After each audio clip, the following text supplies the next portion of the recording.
Hello दोस्तों, स्वागत है आपके भाई के चैनल इंटेलेक्चुअल नॉलेज पर।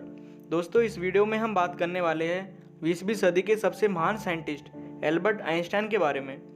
आइंस्टाइन का जन्म 14 मार्च 1879 को जर्मनी में हुआ था। उनके पिता साइंटिस्ट और विक्रेता थे। उनका सिर काफ़ी बड़ा एवं सामान्य बच्चों से काफ़ी अलग था। वे बहुत शांत स्वभाव के थे। उन्होंने 6 वर्ष की आयु से ही वायलिन बजाना शुरू कर दिया था, लेकिन वो 8 साल की आयु तक सही से बोल नहीं पाते थे। साथ ही बुद्धि का विकास सही से न होने के कारण बच्चे उन्हें चिढ़ाते थे।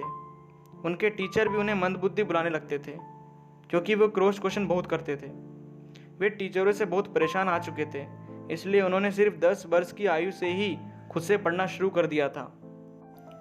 वे छोटी क्लास में होने के बावजूद हायर स्टडी करते थे। उन्होंने मैथमेटिक्स का कठिन टॉपिक कैलकुलस मात्र 15 वर्ष की आयु में ही पढ़ लिया था। वो टीचर्स के पढ़ाने के तरीके से पसंद नहीं थे, इसलिए उन्होंने जर्मनी छोड़ दिया था। वे स्विट्जरलैंड चले गए थे। उन्होंने फेडरल इंस्टीट्यूट ऑफ यूनिवर्सिटी में अपना दाखिला कराने के लिए अप्लाई किया, लेकिन आप यकीन नहीं करेंगे, वो एंट्रेंस एग्ज़ाम पास तक नहीं कर सके। वो सिर्फ मैथ्स और फिजिक्स में अच्छे थे, बाकी सब्जेक्ट में उतने अच्छे नहीं थे। फिर दूसरी बार में उन्होंने एंट्रेंस एग्ज़ाम पास कर लिया था। वहाँ उनकी मुलाकात उनकी फ्यूचर वाइफ माइलेवा मैरिक से हुई। ग्रेजुएशन पूरी होने के बाद भी उन्हें लगभग 8 से 9 साल तक कोई जॉब नहीं मिली थी। फिर बाद में उन्होंने क्लर्क की नौकरी करने का फैसला किया।